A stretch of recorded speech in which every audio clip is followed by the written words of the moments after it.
Hey guys, welcome back to my another day mini blog. ಇಲ್ಲಿ ನಾವು train ಹಿಡಿದು ಬ್ರೇಕ್ಫಾಸ್ಟ್ನ ಮುಗಿಸ್ಕೊಂಡು ನಾವು ಹೊರಟಿದ್ದು ಮುಳ್ಳಯ್ಯನಗಿರಿ ಪೀಕ್ ಕಡೆ. ಸೊ ಅಲ್ಲಿ ಹೋಗಿ ಫುಲ್ ಎಂಜಾಯ್ ಮಾಡಿ ಫೋಟೋಸ್ ವೀಡಿಯೋಸ್ ಎಲ್ಲ ಮಾಡ್ಕೊಂಡಿದ್ದೀವಿ. ಎಲ್ಲರೂ ಇಲ್ಲಿ ಕ್ಯಾಬ್ಸ್ ತಗೊಂಡಿದ್ದೀವಿ ಗೈಸ್. ನನ್ನ ಕ್ಯಾಬ್ ಈ ಥರ ಇದೆ, ಇವರೆಲ್ಲ ಈ ಥರ ತಗೊಂಡಿದ್ದಾರೆ. ಇನ್ನೂ ಹೊರಗಡೆ ಕಸಿನ್ಸ್ ಆಗಲಿ ಫ್ರೆಂಡ್ಸ್ ಆಗಲಿ ಹೋದಾಗ ಫುಲ್ ಎಂಜಾಯ್ ಫನ್ ಎಲ್ಲ ತುಂಬ ಜಾಸ್ತಿನೇ ಇರುತ್ತೆ. ಇನ್ನು ಅಲ್ಲಿಂದ ನಾವು ಹೊರಟಿದ್ದು ದತ್ತಾತ್ರೇಯ ಪೀಠ ಕಡೆ. ಇಲ್ಲಿ ಓನ್ ವೆಹಿಕಲ್ಲಲ್ಲಾದರೂ ಹೋಗ್ಬೋದು, ಇಲ್ಲ ಜೀಪಲ್ಲಾದರೂ ಕರ್ಕೊಂಡು ಹೋಗ್ತಾರೆ. ಇನ್ನು ನಾವು ಫಸ್ಟ್ ಹೋಗಿದ್ದು ಮಾಣಿಕ್ಯದರ ಫಾಲ್ಸ್ಗೆ. ಅಲ್ಲಿಂದ ಫಾಲ್ಸ್ನ ಎಂಜಾಯ್ ಮಾಡ್ಕೊಂಡು ವ್ಯೂ ಪಾಯಿಂಟ್ಸ್ ನೋಡಿಕೊಂಡು ಅಲ್ಲಿಂದ ಹೋಗಿದ್ದು ದತ್ತಾತ್ರೇಯ ಪೀಠಕ್ಕೆ. ಇಲ್ಲಿ ವ್ಯೂ ಪಾಯಿಂಟ್ನ ನೋಡಿಕೊಂಡು ಸ್ವಲ್ಪ ಫೋಟೋಶೂಟ್ ಎಲ್ಲ ಮಾಡಿಕೊಂಡು ಸೆಟ್ ಪಾಯಿಂಟ್ ಕಡೆ ಹೋದ್ವಿ. ಇನ್ನು ಇವು ಮೂರು ನಮಗೆ ಒಂದೇ ಕಡೆ ಸಿಗುತ್ತೆ, ಜಾಸ್ತಿ ದೂರ ಹೋಗೋ ಅವಶ್ಯಕತೆ ಇಲ್ಲ.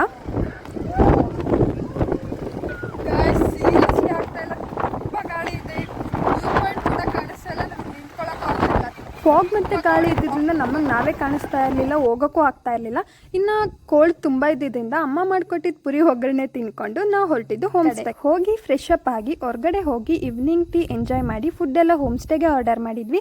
ಹಾಗೆ ಹೋಮ್ ಸ್ಟೇಗೆ ಬಂದು ರಾತ್ರಿ ಊಟ ಮಾಡಿ ಅವತ್ತಿನ ಡೇನ ಕಂಪ್ಲೀಟ್ ಮಾಡಿದ್ವಿ. ಇನ್ನು ಇದಾಗಿತ್ತು ನಮ್ಮ ಫಸ್ಟ್ ಡೇ ಟ್ರಿಪ್ ಸ್ಟೋರಿ.